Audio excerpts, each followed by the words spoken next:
nace en el Cauca y se incorpora, digamos, al naciente departamento del Valle del Cauca. Allí ya empezamos a ver que hay una práctica de territorialización. Las élites han logrado construir un nuevo departamento y hay también un proceso de ampliación del mercado interno con la conexión a través del ferrocarril con Buenaventura y Panamá. La economía departamental y regional empieza a dinamizarse, no solamente porque hay la posibilidad de vínculo al mercado externo, sino también porque hay la posibilidad de articularse con la economía cafetera de esa zona, producto de la colonización antioqueña. Y bueno, y también de conectarse hacia el sur, con los pueblos del sur, especialmente con Popayán. Así que en esas primeras décadas, en esas primeras 2, 3 décadas, eh, hay, digamos, una ampliación del mercado interno, hay una articulación al mercado capitalista cuyo centro son los Estados Unidos, a los cuales les vamos a vender especialmente café y del cual vamos a importar todo tipo de mercancías. Vemos cómo rápidamente en estas primeras décadas va a haber una monetarización, ¿cierto?, de la economía, una salarización de la economía y también el mundo del trabajo empieza a volverse mucho más complejo en el sentido en que aparecen distintos tipos de trabajos y de trabajadores. En el caso de Julio Rincón, eh, para mí es una figura que encabeza todo un proceso que ha comenzado desde el siglo XVIII, proceso de mestización, un proceso de colonización, y es la gente tratando de desarticularse de esas instituciones coloniales, republicanas, que no han podido construir, que no han tenido la posibilidad de tener un pedazo de tierra o un lugar donde articular su vida, su familia y de construir sentido y sus sueños. Esa Colombia que va a dar forma a un campesinado paulatinamente y a una cultura popular urbana ya para comienzos del siglo XX. Entonces, en ese proceso de construcción de una cultura popular urbana, pero también de la formación de un campesinado que se da a comienzos desde el siglo XVIII, para mí Julio es un representante, es un indicador de ese hecho estructural que está apareciendo aquí en el departamento del Valle del Cauca.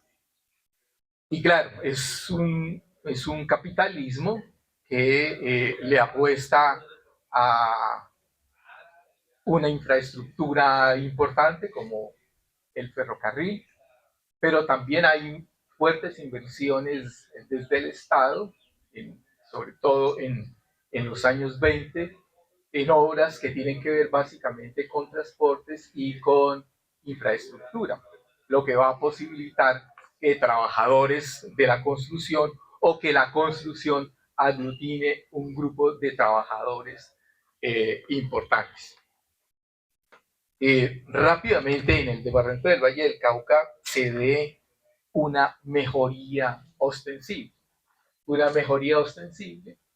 que dinamizan, que lideran las élites del Valle del Cauca, ubicadas fundamentalmente pues, en Cali, en Buga y en Palmira, pero dirigidas desde Cali, que desde 1910 fue escogida como la capital del departamento del Valle del Cauca.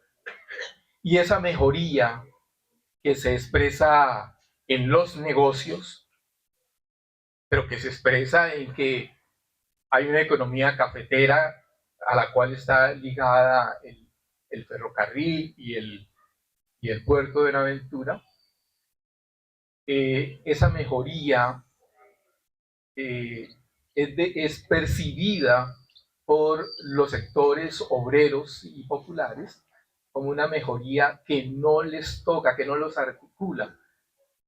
Esa modernización no compromete al mundo laboral y empieza a presentarse una contradicción, ¿cierto?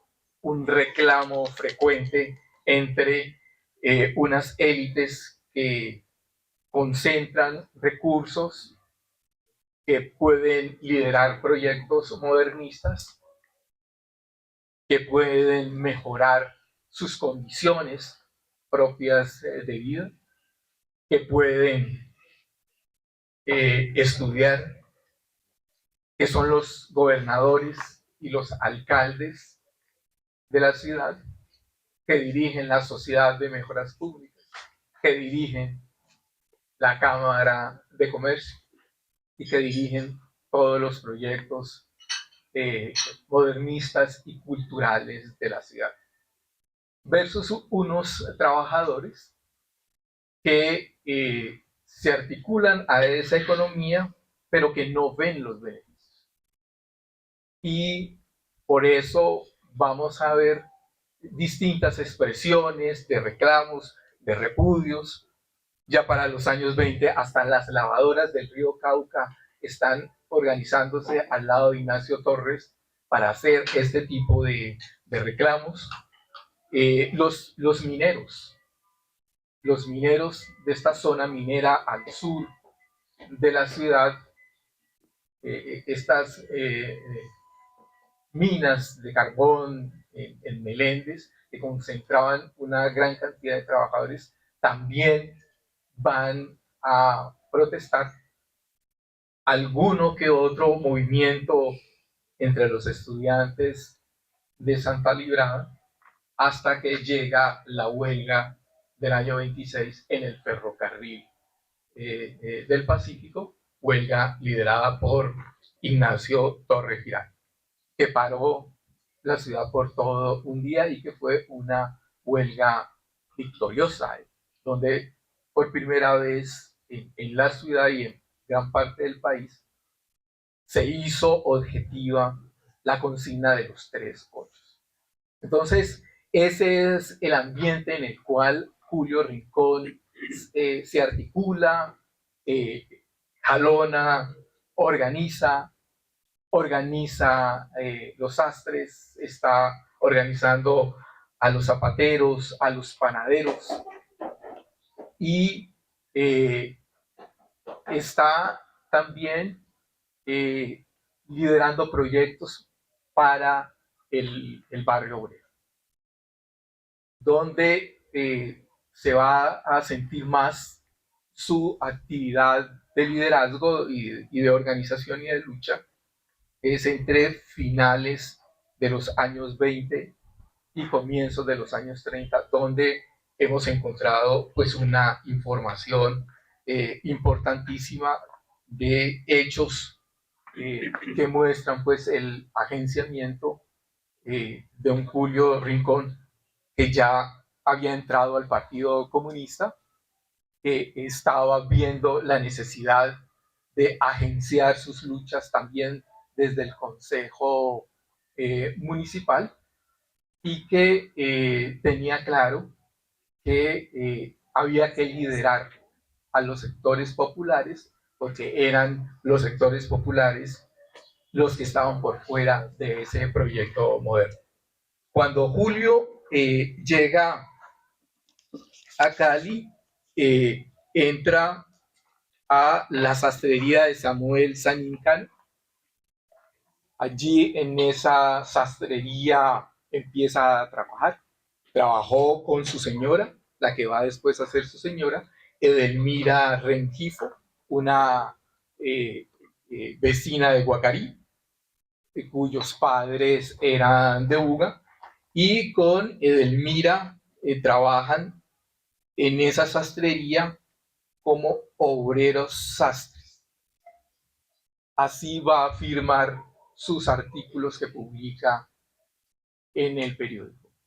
Somos obreros sastres, es decir, trabajan para otros, trabajan haciendo vestidos enteros, porque en Cali se vestía de vestido entero.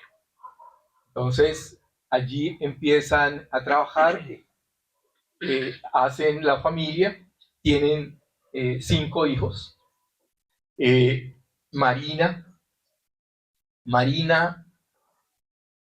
es hija de crianza de Jesús, de Rincón. Es hija de la señora Edelmira. Marina, con el tiempo, termina casándose con el mejor amigo de Julio Rincón, el señor Jaime Cuellar, uno de los hombres más ricos de esta región. Viene de la zona de colonización, particularmente del Quindío, y hereda de sus padres una fortuna enorme en tierras y en ganado. Y también hacía parte del Partido Comunista.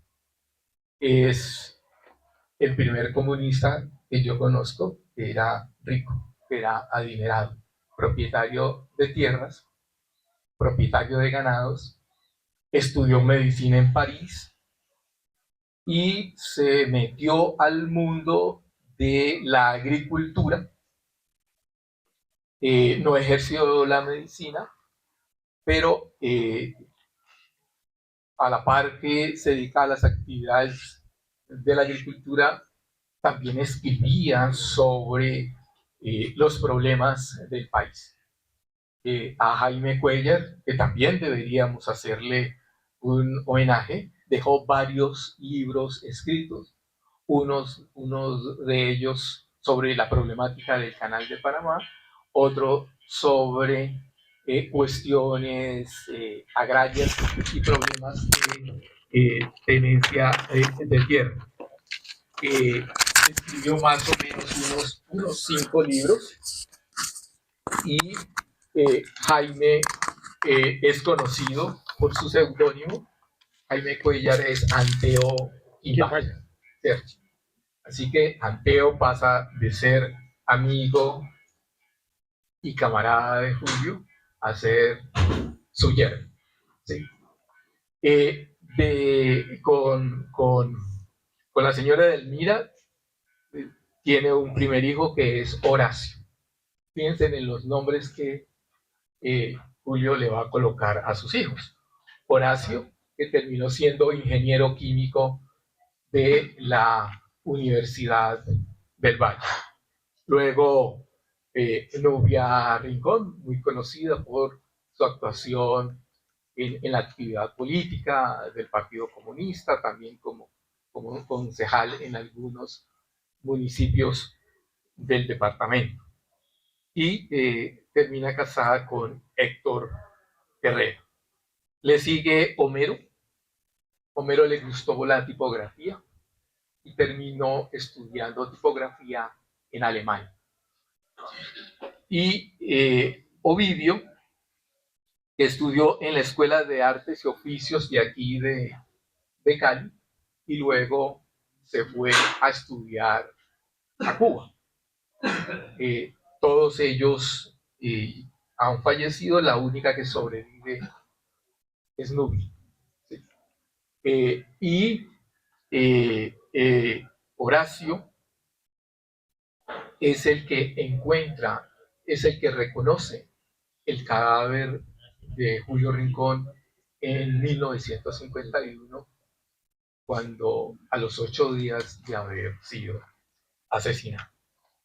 Entonces, les decía que Julio entra visiblemente a liderar todos estos proyectos que tienen que ver mucho con la ciudad, con el modelo de desarrollo de la ciudad, con la conformación urbana de la ciudad. Por ejemplo, uno de esos proyectos es la construcción de los talleres del ferrocarril. Julio pensaba que si los talleres del ferrocarril se construían en el barrio obrero, esa construcción iba a beneficiar pues a ese sector de la ciudad, lo iba a proveer de energía, agua y otros servicios. Y la propuesta se llevó al consejo, la gente del barrio obrero salió a marchar con esa consigna, pero como ustedes saben, perdieron. Y los talleres eh, fueron construidos en zonas donde habían más intereses de los constructores.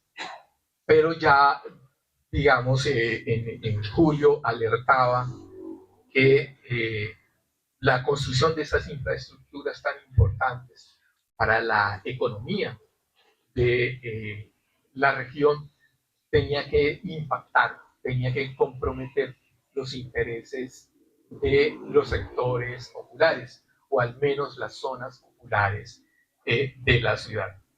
También lideró marchas en contra de la compañía de luz y energía eléctrica, esta compañía en la cual estaban los intereses de los EDER y de algunas algunos negocios norteamericanos, se habían vuelto supremamente impopular. Esta ciudad pues estaba creciendo, había un mercado interno dinámico, habían surgido un puñado de fábricas, ¿sí? Un puñado de fábricas importantes, un puñado de fábricas que rodeaban la estación del ferrocarril, y ya se sentía la necesidad del consumo de energía y del consumo de energía para el sector productivo. Y las tarifas eran demasiado altas. Y allí hubo todo un movimiento cívico en contra de esa compañía, pues que eran los intereses privados de los EDER y intereses de compañías norteamericanas. Y él por su cuenta lideró desde el barrio obrero marchas que llegaban al Consejo Municipal, marchas que salían muchas veces desde Santa Rosa, haciendo presencia y mostrando que también para los sectores populares era importante buscar una nacionalización de esa compañía. En la crisis del 29 al 33, la crisis de Wall Street, de las bolsas de valores en Nueva York, pues tuvo unas consecuencias enormes para la economía colombiana. Ellos eran los mayores compradores de café, y eso repercutió también en la ciudad de Cali, pues que también había organizado una serie de trilladoras, se habían organizado una serie de negocios que tenían que ver directa e indirectamente con la economía del café.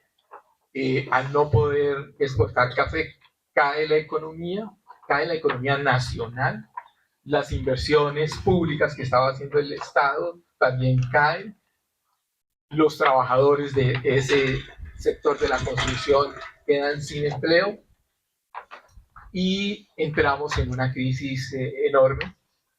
Y en esas crisis, como en todas las crisis, pues a los sectores populares son los que más las sienten. Las consecuencias se sienten más en las clases más populares. Julio Rincón encabezó varias marchas que se les llamó a nivel nacional las marchas del hambre, marchas organizadas por el Partido Comunista, y que él asumió aquí en Cali entre el año 31 y 32, marchas donde no solamente la gente que vivía en la ciudad participaba, sino también gente del campo. Eh, eh, ya estaba también ayudando a organizar sindicatos para los ingenios azucareros y empezó pues esta persecución de la policía que llegaba hasta su casa. Cuando no lo encontraban, se llevaban hasta la señora, ¿cierto? Hubo que buscar la manera de esconder de una u otra manera a Julio, porque era el que encabezaba cualquiera de los problemas de ciudad que tenían que ver con los sectores obreros.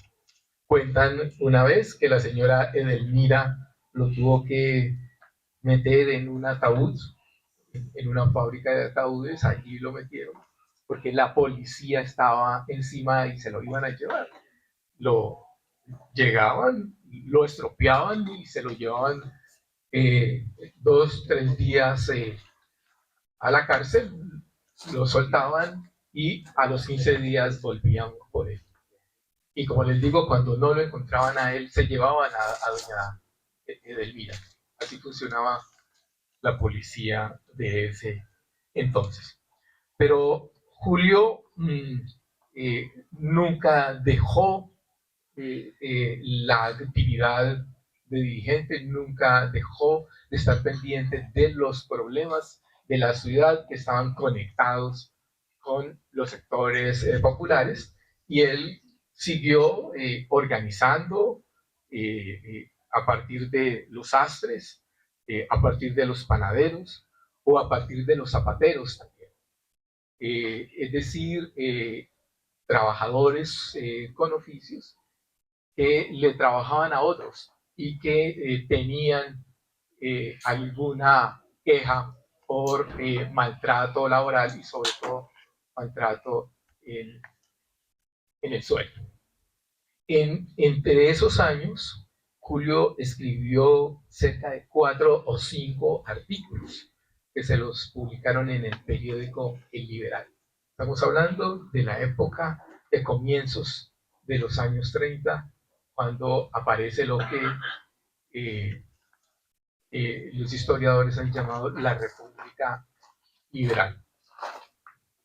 A los colonos de la Elvira es un artículo. Todos somos hijos de la tierra.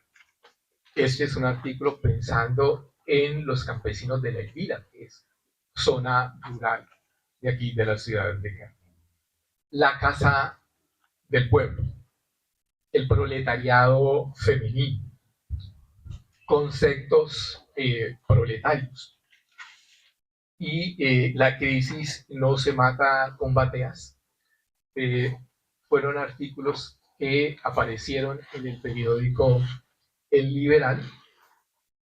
En la medida en que me he ido encontrando con estos artículos, los he ido dando a conocer en distintas revistas, donde uno puede observar no solamente pues, el concepto de Julio de movimiento social popular, sino también su mirada sobre la ciudad, su mirada sobre los campesinos, su mirada sobre el proyecto urbanizador y también la relación con el notablado de la ciudad.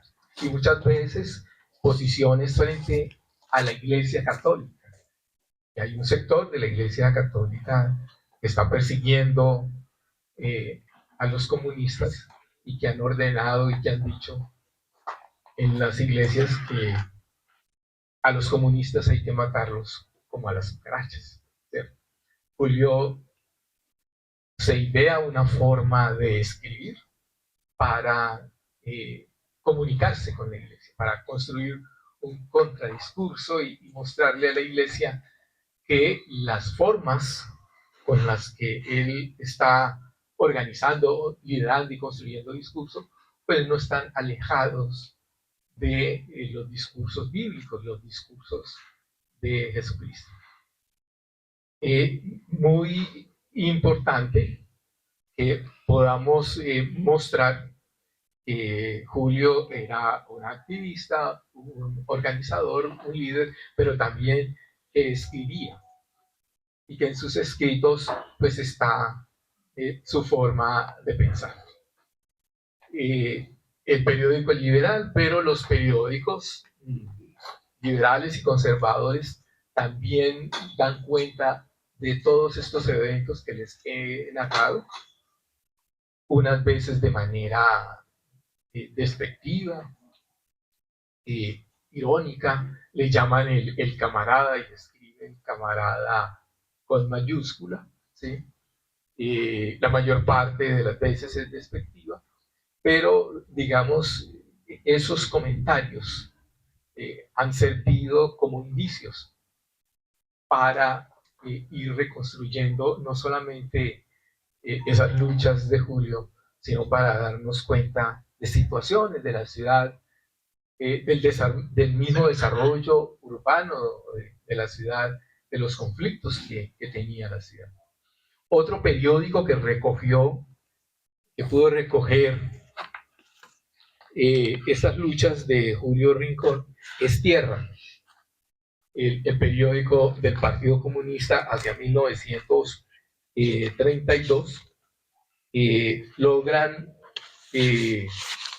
hacer crónicas de algunos de los hechos que vienen ocurriendo y donde suena el nombre de Julio. Me voy a permitir leerles uno de los artículos de Julio publicado en el Liberal, 1931. Lo tituló El proletariado femenino, 1932.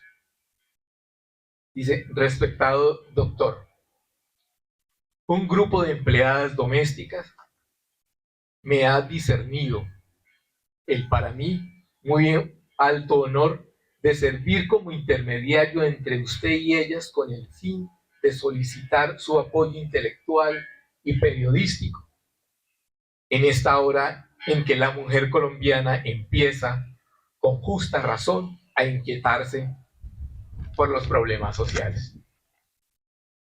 El mencionado grupo, que lo forman 5 mujeres jóvenes, 2 de ellas madres de familia, desea organizar un centro de defensa femenina entre comillas, y para el efecto quieren que se les ayude a hacer un llamamiento general a todas las empleadas domésticas de Cali, que según ellas sufren vejámenes por falta de quien las ilustre para unirse y poder así defenderse un poco de las injusticias de que son víctimas por necesidad e ignorancia.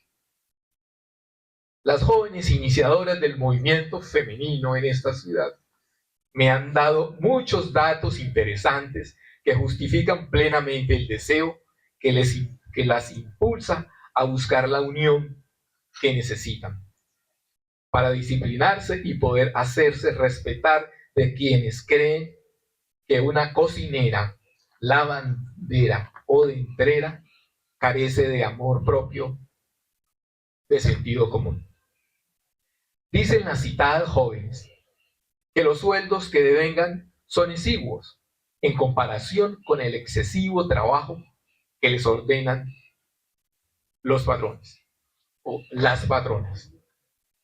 Pues hay muchas sirvientas a las cuales les toca trabajar desde las 4 de la mañana hasta las 9 o 10 de la noche por el irrisorio sueldo de 6 pesos oro mensuales, teniendo que prestar servicio a 8, 10 y hasta 14 personas que en su mayoría carecen de cultura para con las sirvientas.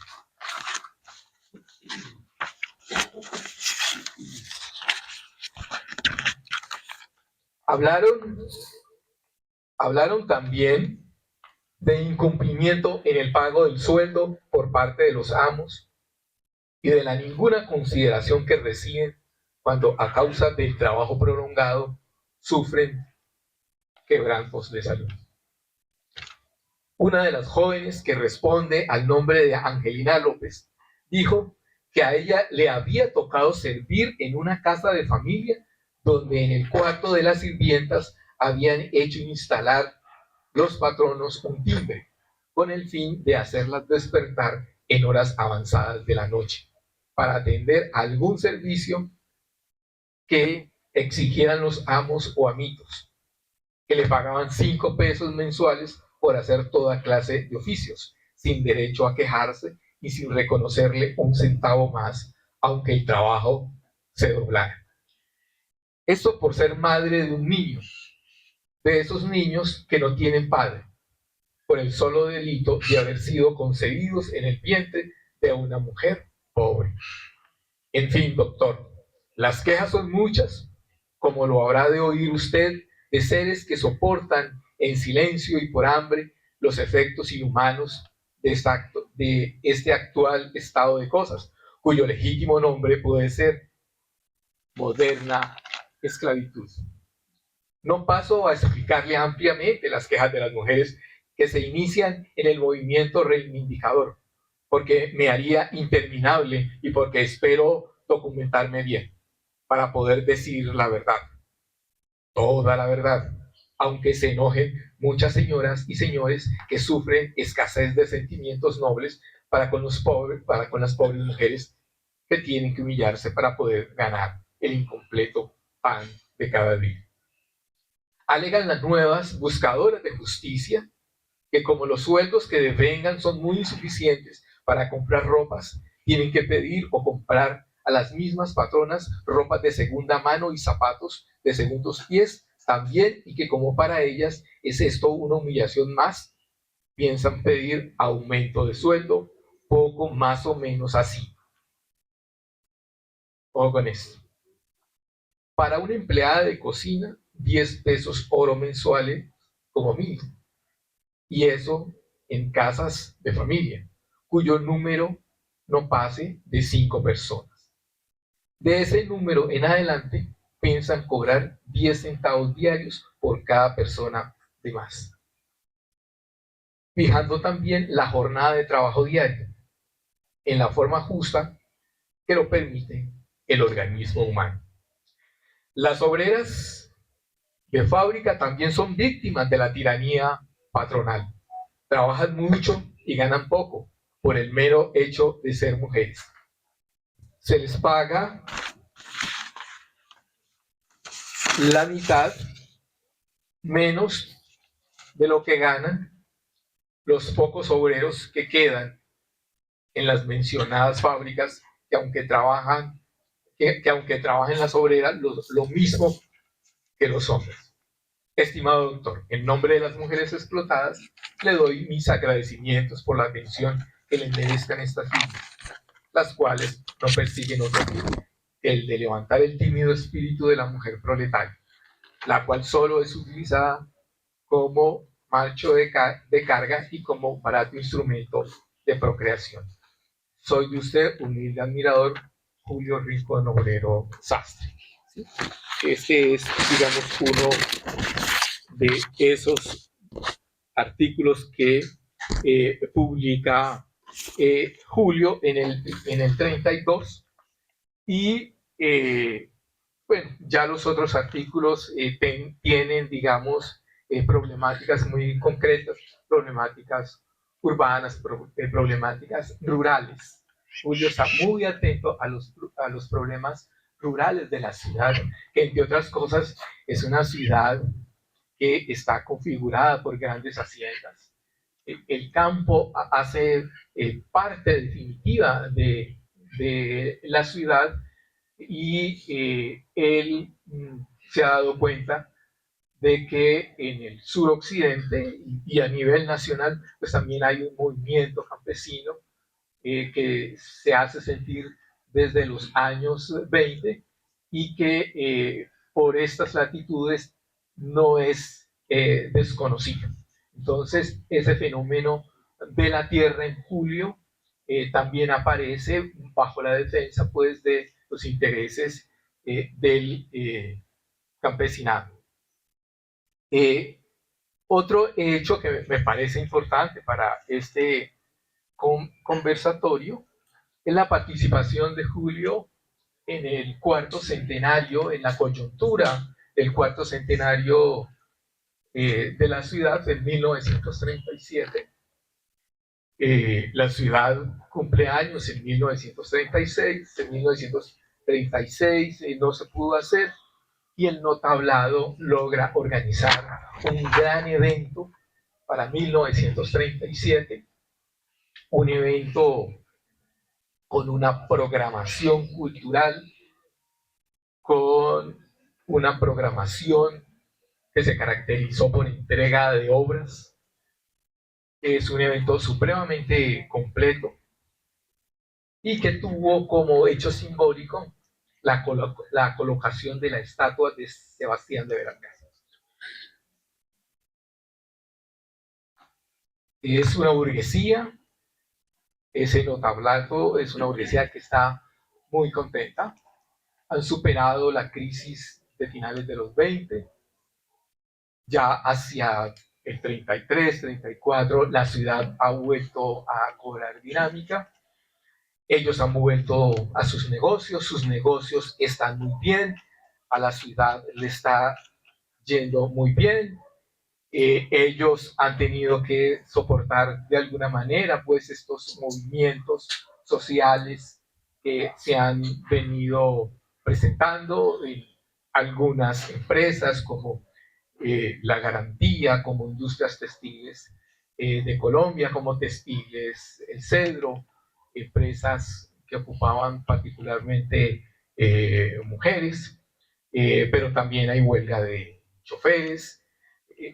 Digamos, son años donde la gente salió a marchar, a reclamar, y el Notablado sigue allí, muy bien puesto, liderando la ciudad, y en ese cuarto centenario colocan la estatua de Sebastián de Belalcázar, demostrando pues que tienen un presente muy bueno, un futuro halagüeño. Estaban en el proceso de convertirse en la burguesía caleña y no estaban equivocados. Años después se va a dar un proceso de industrialización enorme en la región y particularmente en la ciudad. Así que desde ese momento ellos ya vislumbraban el futuro y pues la estatua de Belalcázar indica también cómo simbólicamente ellos se recogen pues en el símbolo de un conquistador.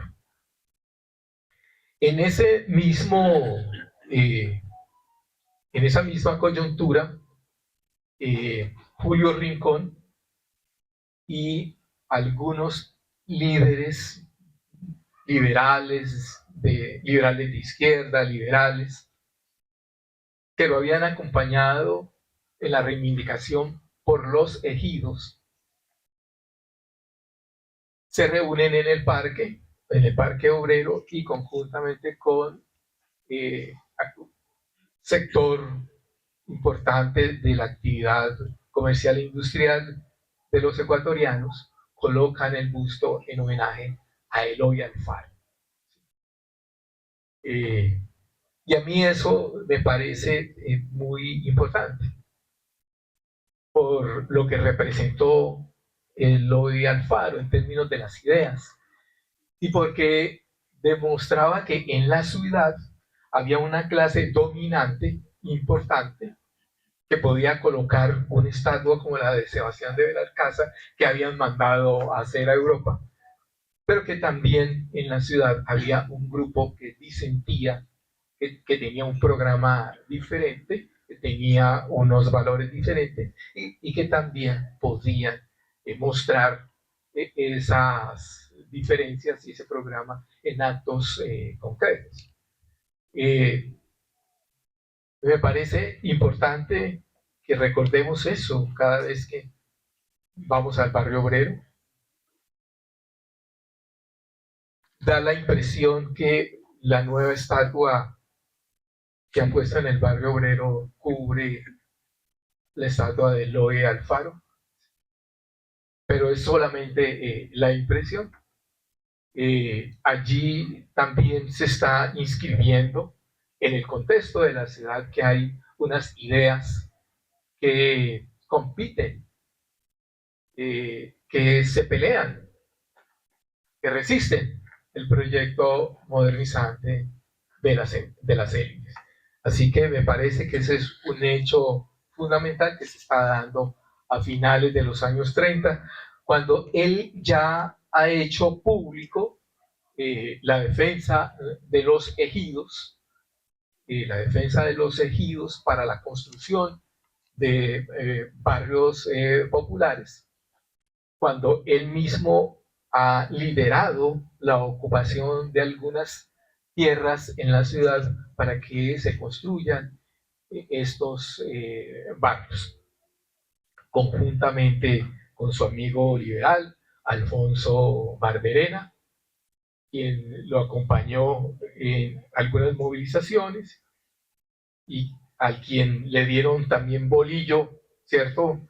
Por estar en esos disturbios, como dicen en la prensa, y también estuvieron en el Cauca en algunas manifestaciones, y sabemos que ya para los años 40 se aprueba la ley Barberena, que va a ser una ley muy importante para ese proyecto de defender los ejidos para construir los barrios populares. Esta idea de defender los ejidos, de defender los bienes comunes, porque son bienes comunes. La salud también es un bien común. Los bienes comunes que caen en manos privadas. Los bienes comunes que hacen parte de los negocios y meganegocios del no tablado.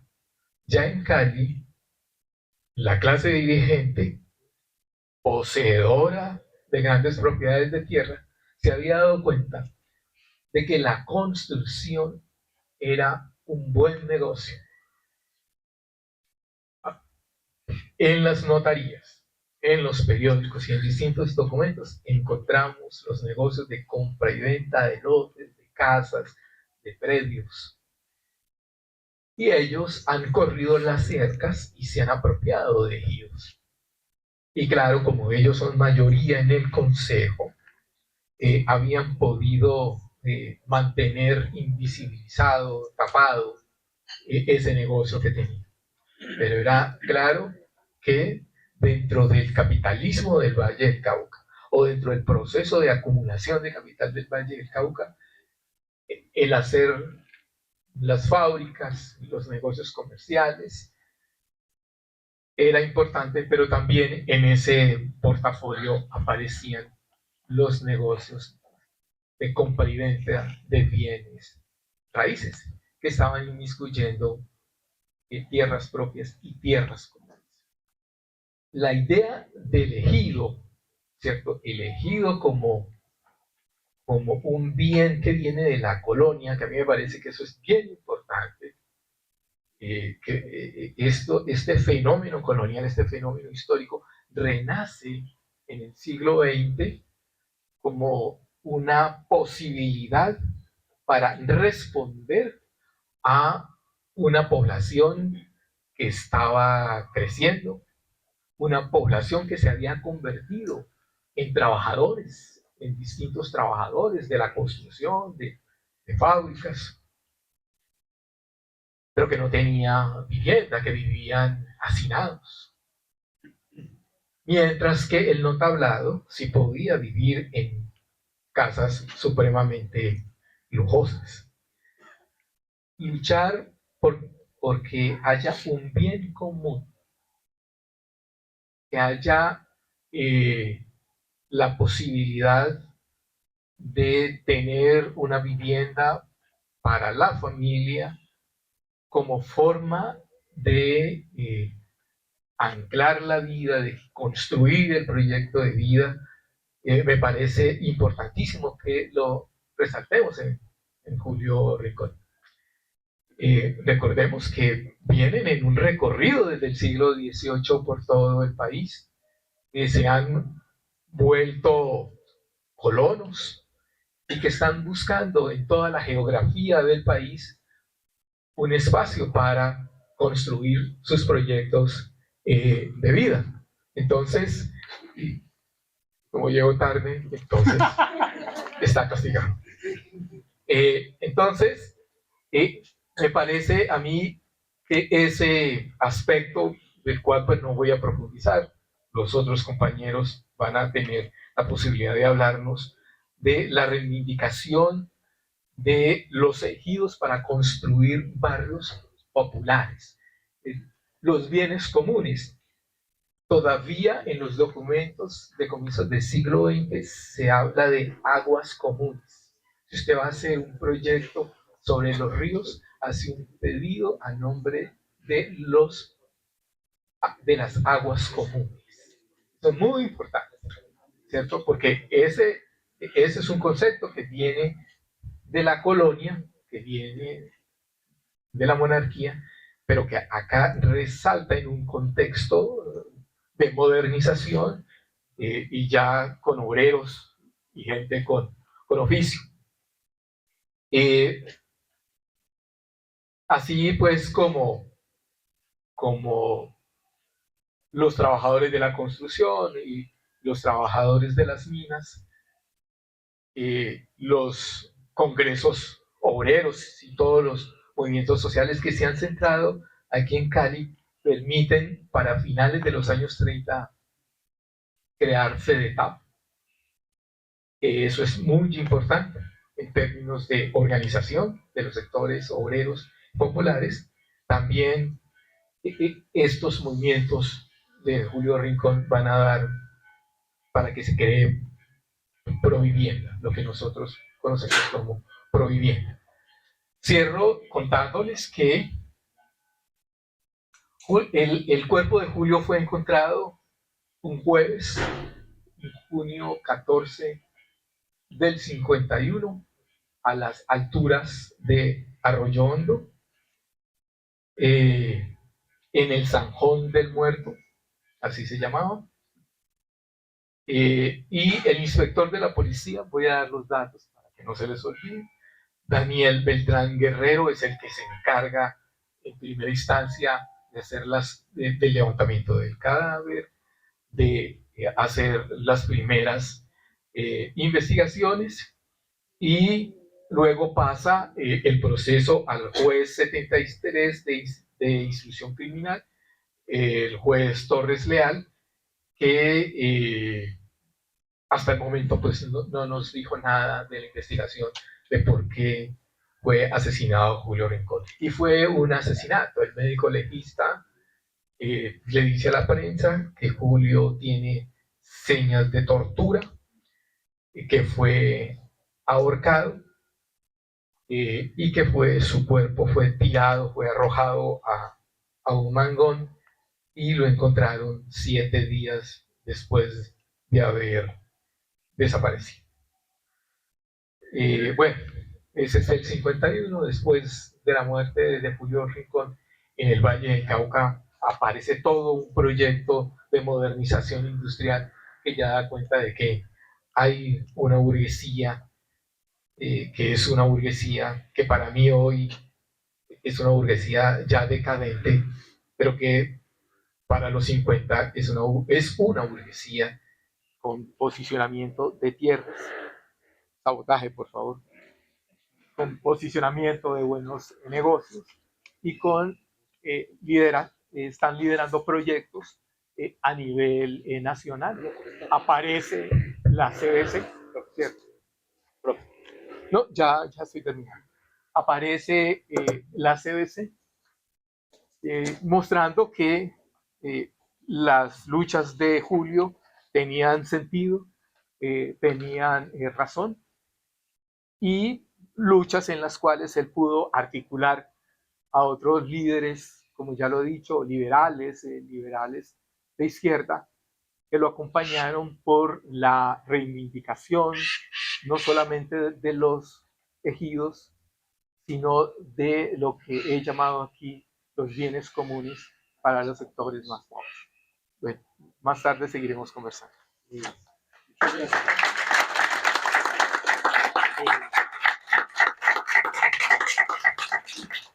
Como ha señalado Jairo Henry, vale la pena recordar que el primer muerto de la guerra imperialista entre agosto de 1914 y 1919 en el Tratado de Versalles es Jean Jaurès.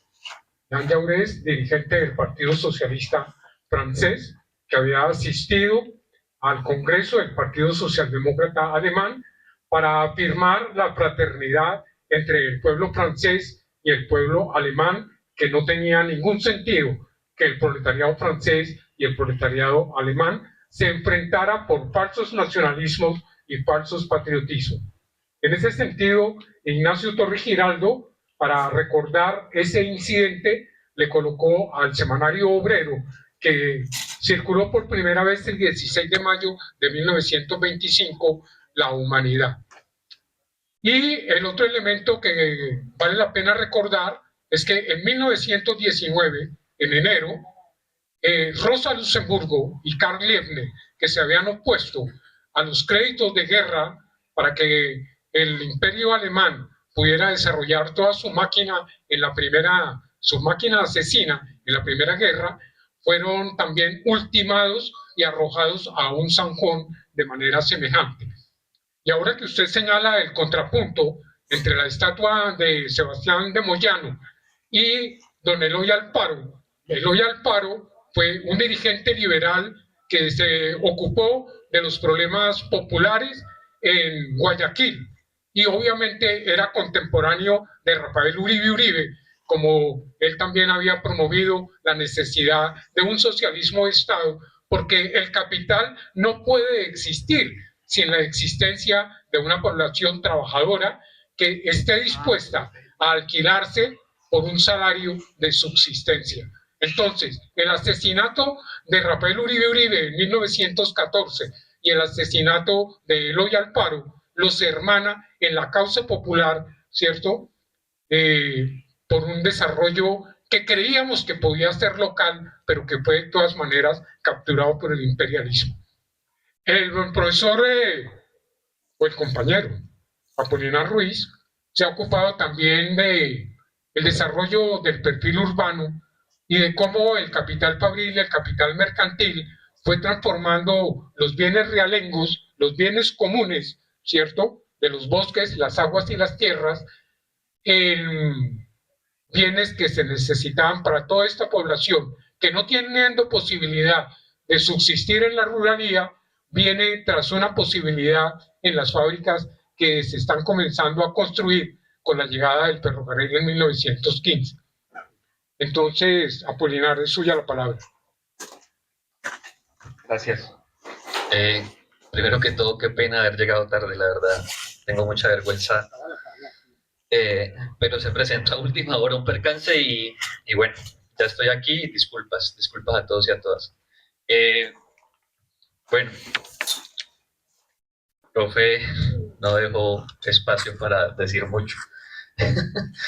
Bueno, decirles que yo me acerco a la figura de Julio Rincón no por un ejercicio universitario o académico, sino por otras motivaciones y desde muy temprano.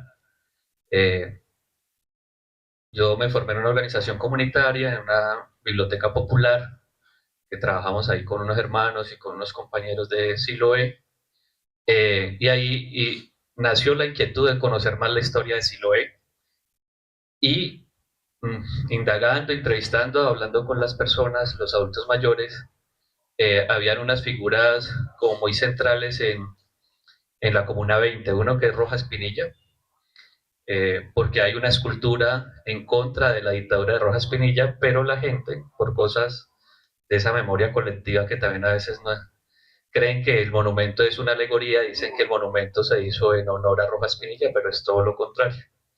Y lo otro es que Siloé ha estado como como cargando un INRI de la ilegalidad y la falta de títulos de los predios de Siloé, porque fue un territorio minero, y existieron muchos intentos de desalojo a partir de los años 30, que es que comienza el declive del carbón por el cambio tecnológico de ya no mover las locomotoras con carbón, sino con diésel. Entonces eso comienza a generar una inquietud, los mineros, ya organizados en el sindicato de mineros, organizado por Ignacio Torres Giraldo, comienzan a generar unas dinámicas de protesta y logran que el tránsito pues, energético de estas máquinas se prolongue desde 1932 hasta 1948.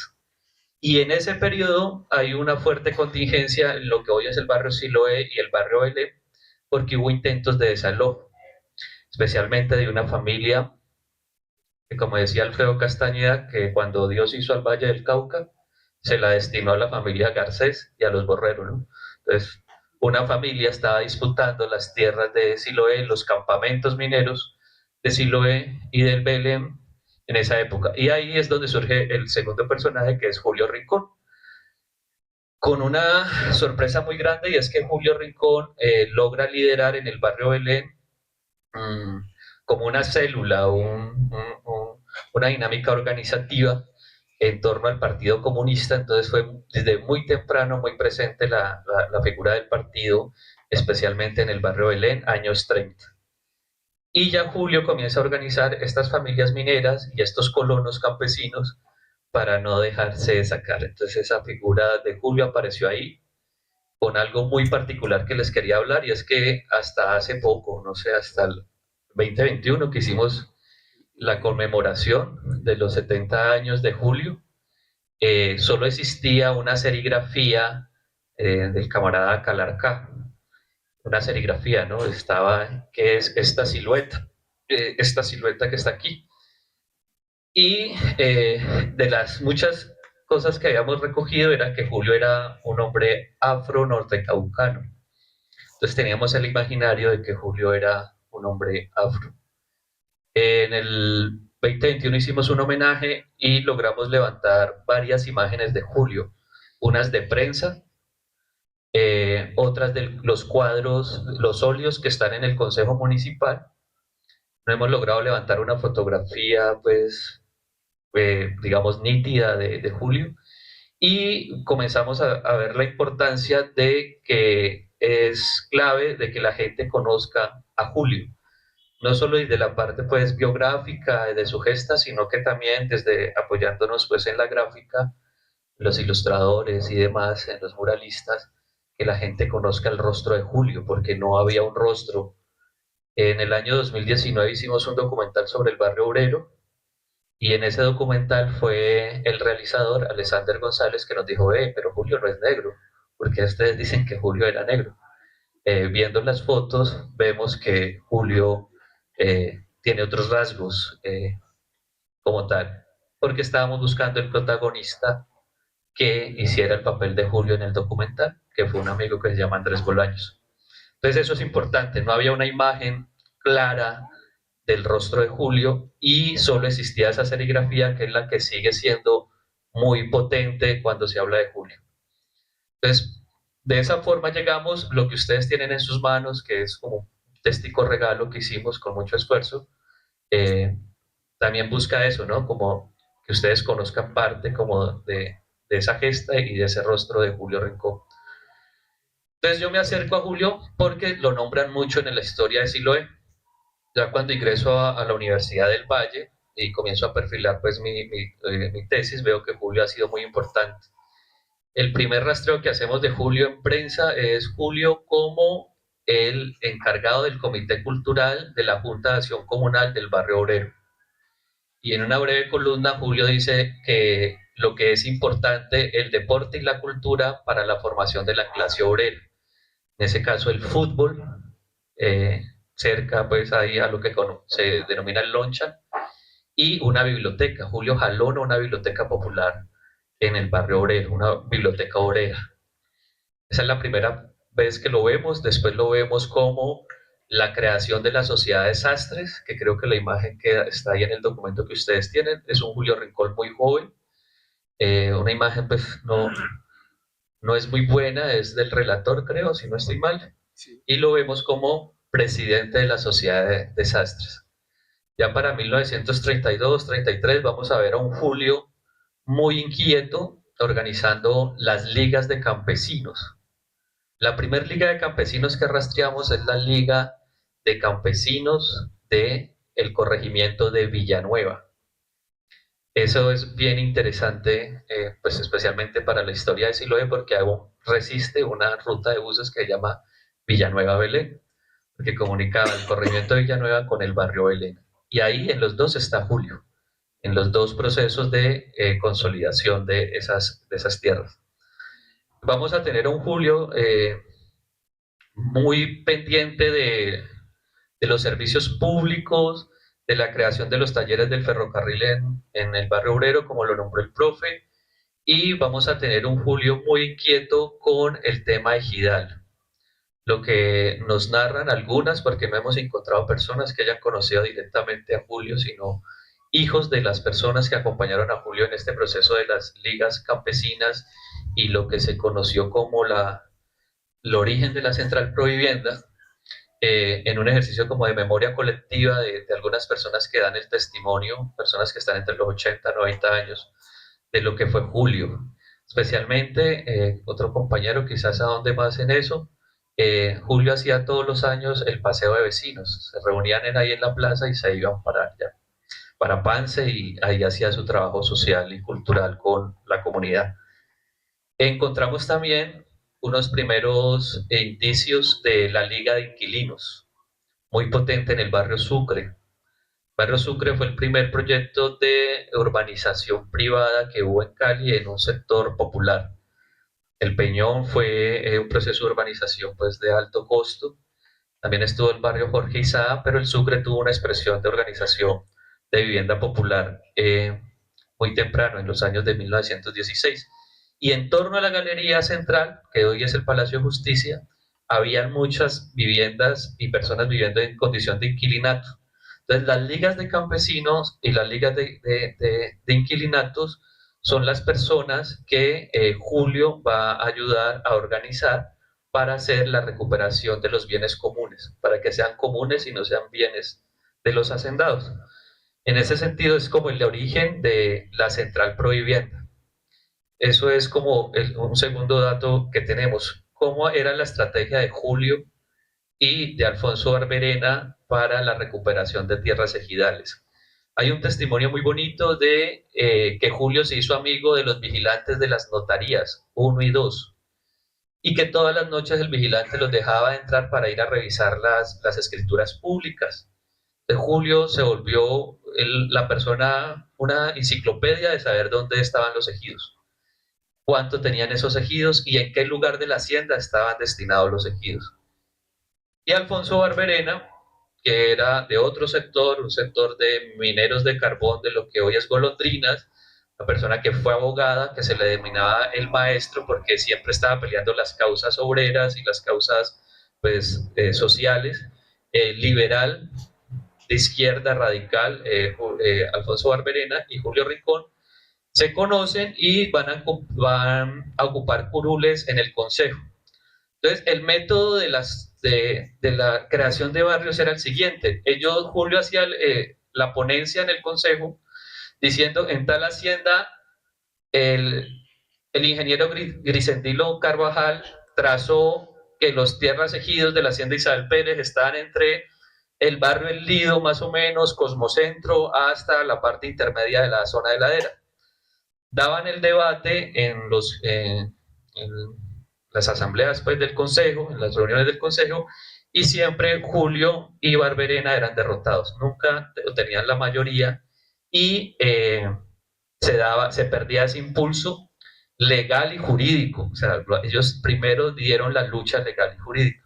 Al no tener resultados positivos y al estar la gente de Cali bastante inquieta con las tomas de tierras, que lo hacían de manera dispersa, donde también habían oportunistas, de urbanizadores piratas, como tal, Julio y Alfonso Barberena toman la decisión de organizar esa gente. Se daban el debate en el consejo, perdían, eran derrotados, a pesar de que eran bienes comunes, y esto es algo muy clave. O sea, tenemos unos hacendados, una burguesía naciente, como dijo el profe Arroyo, muy aferrada a la tierra y nunca la entregó. O sea, ni se la entregó a la corona, ni tampoco Simón Bolívar, cuando fue presidente, pudo recuperar esos ejidos. Entonces, una gente bastante terca y bastante usurpadora, o sea, desde la corona española, desde la república, desde el cabildo, pero también desde el consejo, se les obligó a entregar el 30% de sus haciendas porque eran bienes comunes y muy pocos lo entregaron, por no decir que fueron escasos. El barrio obrero, el barrio Sucre, una parte de San Nicolás y el Piloto, fue uno de los ejidos que entregó la familia Córdoba, pero a cambio no los entregó porque sí, de gratis. A cambio, le legalizaron lo que es la hacienda San Joaquín, que es donde hoy está la Universidad del Valle. La hacienda San Joaquín está entre el río Lili y el río Meléndez. Entonces, esa familia logra que, en compensación por entregar los ejidos, le resuelvan el tema de la legalidad de la hacienda San Joaquín. De ahí para allá los hacendados no entregaron. Entonces, ¿qué hizo Julio y qué hizo Alfonso Barberena durante la década de los 30 y 40? Es hacer reuniones clandestinas que la mayoría se realizaban en la casa de Julio Rincón en horas de la noche, y comenzaron a organizar esas ligas de campesinos y liga de inquilinos. Pues obviamente ya se había dado el debate, no fue aprobado, estaban todos los argumentos, no se pudo ganar, entonces ellos hacían las organizaciones de esas ligas de manera clandestina, y por eso Julio y Alfonso Barberena se volvieron personas bastante incómodas. 4 periodos duró Julio de concejal, si no estoy mal. 5 periodos, y Alfonso Barberena fue alcalde interino como entre el 46 y el 47 y renunció por el hostigamiento que ya había del Partido Conservador hacia los liberales. Alfonso Barberena fue alcalde durante unos 4 o 5 meses. Y es ahí, en esa contingencia, donde crearon una metodología donde hacían una marcha de las luces por los ejidos. Así nació Alfonso López. Se iba Alfonso Barberena como abogado, liderando unas marchas simbólicas, le daban la ronda a todo el ejido, a todo el potrero, y le decían a la familia Domínguez: mire, esta gente está que se le toma estas tierras, entonces, ¿qué vamos a hacer? Muchas veces el hacendado y Barberena y Julio, que representaban a la Liga de los Campesinos, llegaban a un acuerdo y se conseguía la tierra a muy bajo costo. Alfonso López, con sus 5 etapas, fue un proyecto de provivienda, un proyecto de urbanización y de loteo que se entregó. Cada una de las etapas de Alfonso López tiene una historia diferente, así se hayan agenciado de manera por la misma organización. La 4ª etapa es 7 de agosto, que cambió el nombre casi a 4 años de haberse fundado. Entonces hacían estas marchas simbólicas, que eran marchas con antorchas, para ver si el hacendado llegaba a un acuerdo, para generar presión, y esa era la forma de tomarse las tierras. Julio Rincón también tiene una columna donde dice que le parece insólito que solo se legalicen las tierras a los campesinos en lugares alejados, inhóspitos y de difícil acceso. Allá está diciendo que él no comprende por qué existiendo tanta tierra en la parte plana, porque a los colonos de Pance, a los colonos del Aguacatal, a los colonos de la Alvira, los mandan a esos lugares tan lejanos. Y el consejo, aludiendo de que ellos venían del Cauca, que ellos eran campesinos, que ellos siempre buscan las partes altas, cosa que era un sofisma de distracción, porque estas tierras de la parte plana eran las de mayor costo y las que estaban proyectadas para proyectos de urbanización. Uno de los principales urbanizadores, una historia que no se conoce, pero uno de los principales urbanizadores del sur de Cali. El sur de Cali era el barrio El Calvario, Cien Palos, lo que hoy ese era el sur de Cali en ese momento. Uno de los grandes urbanizadores es el doctor Evaristo García. Evaristo García está muy inquieto hacia dónde está creciendo la ciudad, y es el que determina el crecimiento en el sentido norte-sur, porque la ciudad venía creciendo de una manera lenta y muy espontánea en el eje occidente-oriente, ¿no? Lo que hoy es el Bayano, donde es Dionisio, el barrio San Nicolás. Hacia allá estaba creciendo como digamos los sectores populares como tal. Entonces, Julio y Barberena hacían esta serie de dinámicas. En la celebración de los 70 años de la ley Barberena, se hizo un acto y ahí logramos entrevistar a un hijo de Julio Barberena. Y recuerda que en una gesta de ir a recuperar tierras en la ciudad de Nariño, en Pasto, Julio Rincón y Barberena de regreso son capturados y los torturaron tan fuerte que Alfonso Barberena tuvo que irse a recuperar a Francia. Quedó durante varios meses inválido. Eso lo contaba el hijo mayor de Alfonso Barberena. Esta gente era bastante incómoda para el proyecto de modernización que se estaba tejiendo aquí en la ciudad de Cali. Recuerden la muerte de Jorge Eliezer Gaitán, la masacre de la Casa Liberal, el asesinato de Julio, posteriormente la masacre de los estudiantes en el tiempo de la dictadura y el origen de lo que se llamó el periodo de violencia, pero también el origen de las guerrillas, ¿no? Y Cali es bastante azotado en ese momento. Ellos siguieron dando la pelea legal, logrando en 1948 la ley de ejidos y baldíos, que se conoce como la ley Barberena, que fue un instrumento a nivel nacional. Y aquí es bien importante esto, porque no solo estos dos personajes no solo tuvieron un impacto local, Francisco Gaviria era el presidente del Congreso. Local, sino de nivel nacional. Tanto la ley Barberena es una ley de ejidos y baldíos, como la Central Provivienda es una organización nacional aún vigente. Digamos que este fue el impacto de estos dos personajes. Julio Rincón, en la memoria de los abuelos del barrio obrero, fue el señor que le dio casa a sus madres, que la mayoría de mujeres venían del río Cauca, mujeres negras, mulatas, de ese campesinado negro de todas las orillas del río Cauca, desde lo que hoy es el Paso del Comercio, hasta arriba Puerto Tejada. Muchos de los habitantes del barrio obrero, del Calvario, de San Pascual, del Piloto, tienen ese origen rural de ese campesinado que comienza a habitar el sector urbano. Se forman muchas ligas campesinas, se forman muchos barrios y comienza esta contingencia que creo que es el aporte que hacemos con estos eventos y con este ejercicio de rastrear personas tan difíciles de rastrear porque los documentos escritos son pocos. No hemos accedido a las actas del Consejo para este periodo, los debates de julio todavía no los conozco, pues no sé tampoco de estudios de personas que lo hayan logrado hacer. Entonces es una pesquisa que está aún por construir. La otra pesquisa es que no sabemos cuál fue la relación de Julio e Ignacio. Ignacio también fue un líder internacional, nacional, creador del Partido Socialista, fundador del Partido Comunista, también vivió entre el barrio San Nicolás y el Obrero, fundador del periódico La Humanidad, pero no tenemos como cuál fue la relación Ignacio Torres y Julio Rincón. Eso está también como para personas que estén inquietas, sería clave saber cuál fue esa relación de estos dos líderes claves en la historia de la ciudad y el país. Julio funda, el primer logro de Julio en los años 30 fue recuperar el ejido La Chanca, lo que hoy es el barrio nacional Miraflores. Esos barrios no se llamaban así, esos barrios se llamaban 1 de Mayo y Sindical. Obviamente una referencia y unos símbolos de la clase obrera, de los partidos socialista y comunista, ese era el nombre. Ese nombre desapareció. Quedan unos planos por ahí y nadie ha significado cómo se fue borrando de la memoria no solo estos dos personajes, sino también el nombre de estos dos barrios.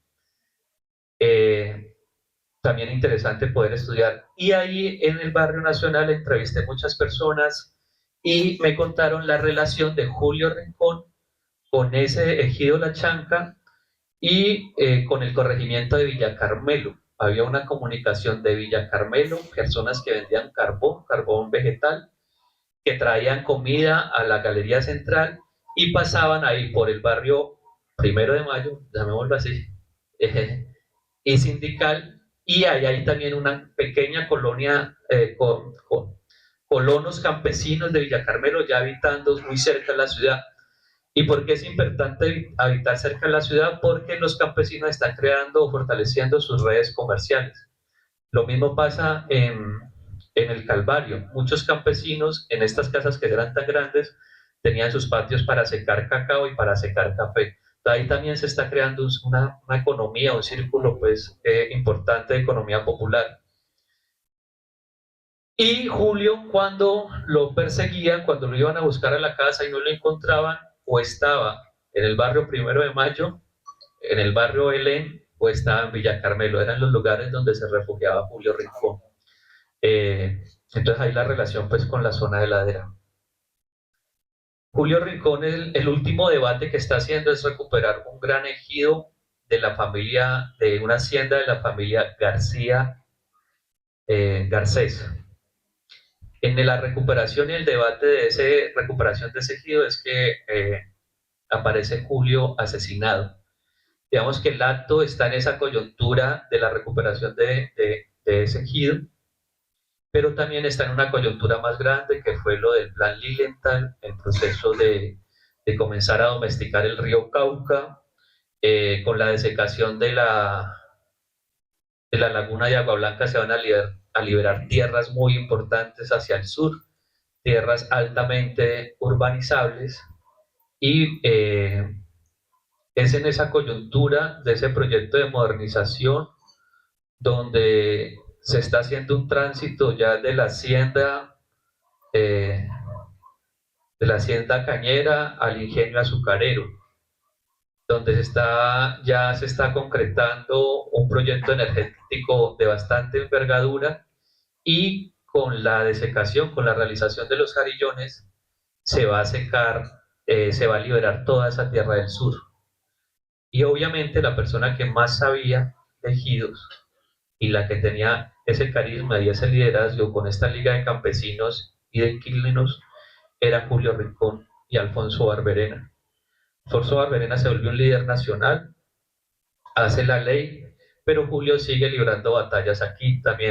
Julio hace también una recuperación de ejidos muy importante en Pradera, en la zona de Pradera. Y en la concreción de ese proyecto, que es lo que hoy se denomina CBC, muere Julio Rincón. Se recrudece la guerra y poco a poco se van borrando estas memorias, digamos, urbanas de esta ciudad que fue tan importante en ese periodo. Así como fueron eliminando y desapareciendo estos nombres de estos barrios, algo simbólico ahí es que los que conocen la Junta de Acción Comunal del barrio Miraflores, no sé si se han preguntado que hacia la calle Rizo, Oscar Rizo, ahí hay una torta, hay una torta como en la mitad de ese parque que es como en un triángulo. Ese era el pedestal de un busto. El busto era de Jorge Eliezer Gaitán. Instalaron el busto de Jorge Eliezer Gaitán y no duró una semana, se desapareció el busto, y desde ese entonces está esa torta de pastel ahí que la gente la denomina como un pastel. También borraron eliminaron ese símbolo. Entonces, nombro esto de la memoria y de la historia porque creo que el aporte que estamos haciendo es poder conocer estos personajes, saber cómo eran, mostrarlos, pero sobre todo mirar cómo eran esos repertorios de lucha. Y como ustedes ven, aunque eran personas que no fueron a una universidad, porque no había universidad en el momento, solo en la del Cauca, que no tenían pues una carrera, excepto pues Alfonso Barberena, fueron personas que fueron muy juiciosas con leer todas esas escrituras públicas, con entender los informes de los ingenieros pues, de ejidos, que en este caso era Griseltino Carvajal, que hizo 2 informes, uno en el 24 y uno en el 42, y de ir delimitando geográficamente cuáles eran los ejidos. Aparte pues, de ese componente de lectura y investigación, hacían todo el ejercicio de incidencia política formal, fueron concejales, fueron alcaldes, incidieron políticamente, pero sobre todo la labor más importante de Julio y de Alfonso Barberena está en su forma de trabajar con las bases. Recordemos, Julio fue encargado del Comité Cultural de una Junta de Acción Comunal, presidente de la Sociedad de Sastres, muy inquieto por el tema femenino, de las obreras femeninas en la ciudad de Cali, y lo del paseo de vecinos. Entonces, como ven, hay un componente investigativo, un componente político y un componente social muy fuerte, Y creo que eso es lo que más o menos teje la importancia de estos dos líderes. Alfonso Barberena le decían el maestro, y dicen los que conocieron la oficina el despacho pues, jurídico de Alfonso Barberena, que siempre estaba lleno de gallinas y de guineos, porque los campesinos y los obreros le pagaban era en especie, con esos productos. Cierro ahí, fueron muchos barrios, casi todo ese eje sobre la carrera octava hacia hasta el río Cauca, lo que es el barrio El Porvenir, también todo esto que se conoció como el barrio chino, el barrio popular, los Alfonso López, que fueron 5 etapas, Puerto Mayarino, todo ese eje sobre la carrera octava, desde aquí, pues desde el centro, del Empedrado, del Vallano hacia allá, fueron obra y fueron producto de la gestión, la berraquera y la lucha que libró Julio Rincón, Barberena como líderes centrales, pero también toda esta liga de campesinos y liga de inquilinos de lo que su historia aún está por contar. Eso es lo que les quería compartir en torno a Julio Rincón.